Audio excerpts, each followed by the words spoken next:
Hi, everybody. Thanks for tuning in. I'll be ready here in just a couple minutes, and I'll take your questions.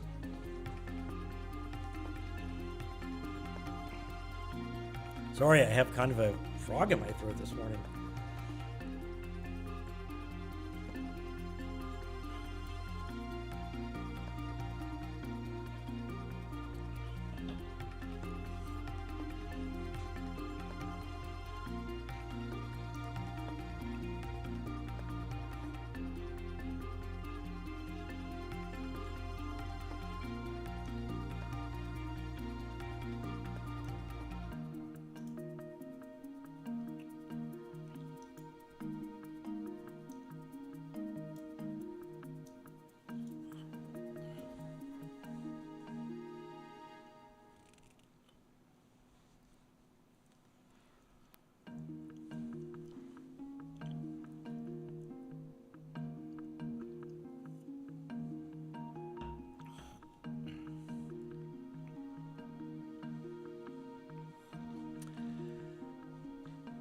Hello, Tallahassee.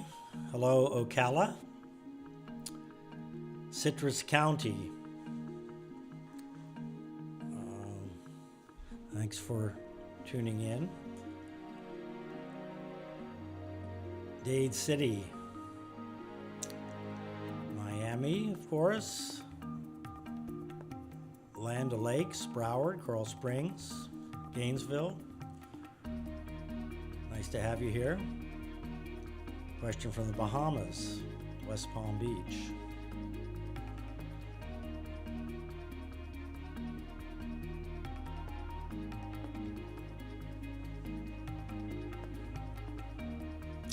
Jacksonville, very good question about Jacksonville.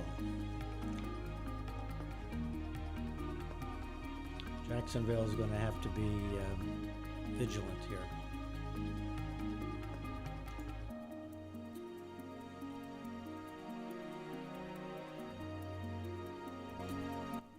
And good morning. Back with another stream here to take your questions. So let me get right into it. There is the new cone where we can see the state of Florida, and some obvious things. First of all, the cone has shifted to the left here. So now Miami, Fort Lauderdale, Palm Beach County, for the most part, out of the cone. But I want to remind everybody in Southeast Florida about Hurricane Irma. Hurricane Irma, by the time it got up near Florida, it was out of the cone as well, and the effects from Irma were significant. So if the storm were to take this right side of the cone kind of track, the effects in Miami-Dade and Broward would still be significant. And Palm Beach County and potentially in the Keys, is not like having a hurricane hit come out of the Atlantic or something like that, but it could be very disruptive. So, let's use the words disruptive and significant instead of destructive, as the effects would more likely be on the West Coast. So I don't want anybody in Southeast Florida to think, okay, we're good, the power is not going to go out, we're not going to have any problems. We're not ready to say that at all yet, because the cone is still so close. So just for everybody that's tuning in Miami and surrounding areas, you still need to be ready to have an extended period of power outage like we had in Hurricane Irma, at the very least, if not some trees down and those kinds of problems. But this does look much better in terms of direct significant impacts. All right, the other thing that the sort of leftward shift in the cone indicates is that the Panhandle and South Georgia is certainly in play. Panama City, Tallahassee, which doesn't show up on our map here, but obviously is sitting right there. That's a significant factor that everybody in the Panhandle needs to be in hurricane thinking mode at this point. We'll see if the storm continues on a more left track. So Tallahassee, Panama City, yes, you are in the cone, unfortunately, including the parts of Panama City that still are damaged from Hurricane Michael. So let me go ahead and get right to your questions. What about flying out of Atlanta on the 30th? The 30th would be next Friday.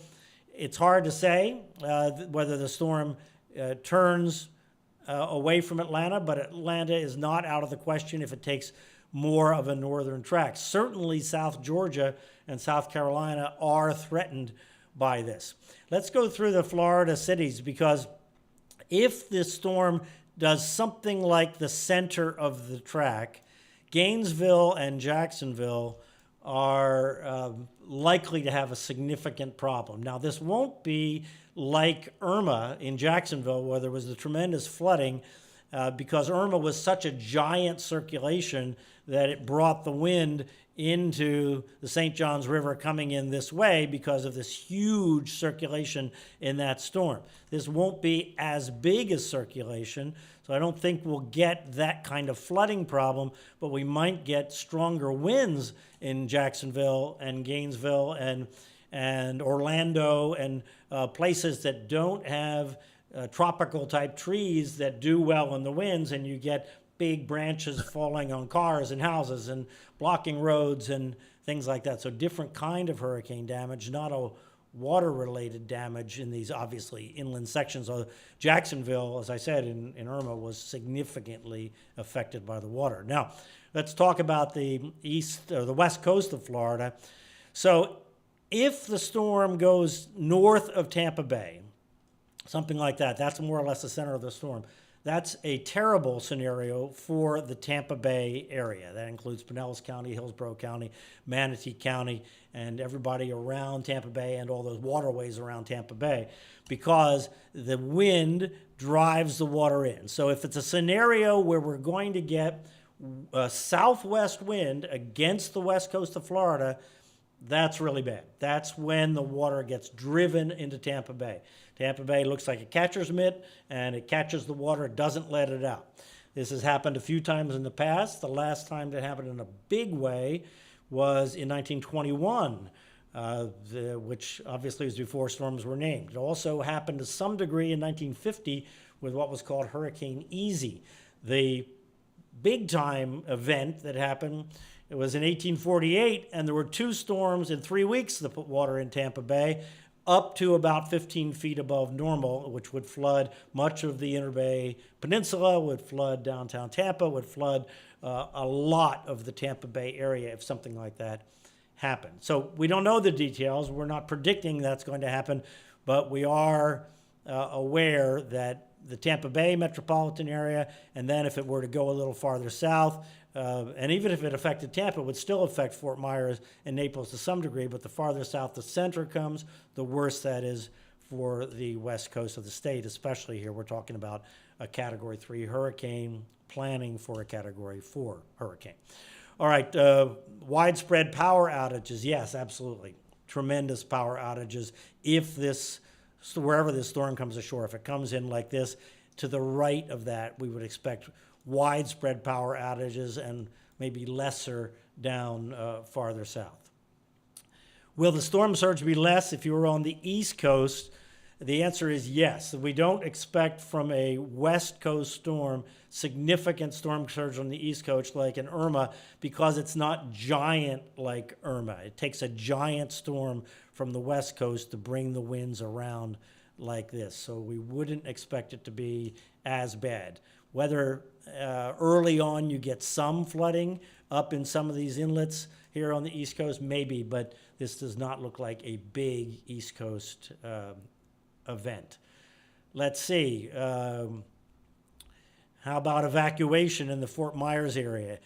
Evacuations are from emergency management, and you need to follow Lee County emergency management very, very closely.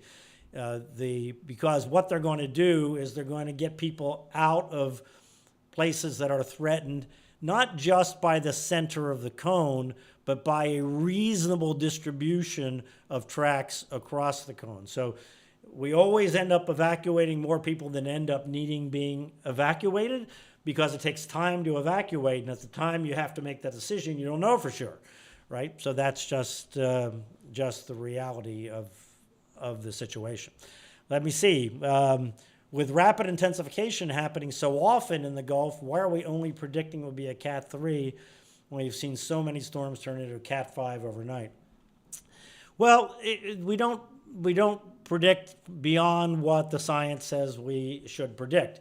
We plan for a stronger storm than is predicted because there is always average error around the prediction. Just like we have a cone for the track, we actually could have a cone for the intensity.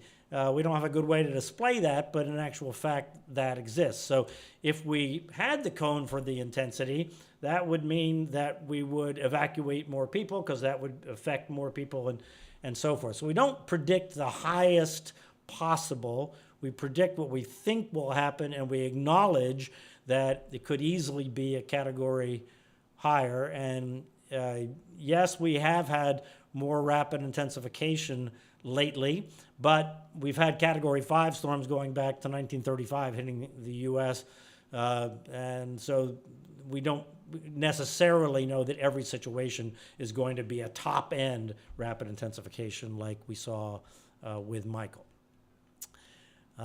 Is Ian expected to take more of a northern turn? The answer to that is, according to the latest computer models, the answer to that is yes, that the more of the possible tracks have a more northerly component in them than they did in the previous cone that turned the storm a little faster. Now, it still is forecast to turn. There's still a dip in the jet stream coming down that's kind of going that way. It is forecast to deflect the storm to the right. Now, some of the forecasts along the way have shown that dip not picking up and it kind of meandering off in the Gulf. That is still considered to be a low odds situation. Exactly how this jet stream dip up here is configured, how that deflects the storm, that's what accounts for the width of the cone and the uncertainty. Should we board up in Broward? I would not board up, not put up shutters in Broward. In fact, I wouldn't put up shutters anywhere yet. Assuming you can do it on the last day, you have to, because for a lot of folks, boarding up or putting up shutters is a big project, and it's a dangerous project. People get hurt putting up shutters. So my rule is we put up shutters if we think a hurricane is going to happen and we allow ourselves enough time to do it before the hurricane might happen. In Miami, our rule was we don't put up shutters for tropical storms. So, that's the cutoff. In Miami, that's been our traditional rule. Everybody has to make their own decisions. It has to do, of course, with how easy your shuttering process is if you have shutters on your house or you have boards or whatever you're going to put up. What are the expected impacts in Central Florida? Unless the storm goes way to the the western side of the cone, unfortunately that won't. There we go. Unless it goes way over here, I think anything in here is significant impacts in Central Florida. I mean, power out for a long period of time and potential damage. It's not that far from Tampa to Orlando, as you all know, up I-4. If the storm goes up I-4, this is going to be very bad from Tampa because of the flooding, but also because of the wind. Orlando, Daytona Beach, New Smyrna Beach, Flagler Beach, St. Augustine, all are going to be in this wind corridor. Conceivably, Cape Canaveral and Melbourne and Cocoa and all are going to be in a significant wind corridor if it were to drive up I-4. If it goes a little farther north here, that still is very bad for the West Coast, but obviously, the farther south you go, the farther away from the center, the better. But most scenarios here put very strong winds into good parts of central Florida and north central Florida, and even up toward Dade City and the Panhandle.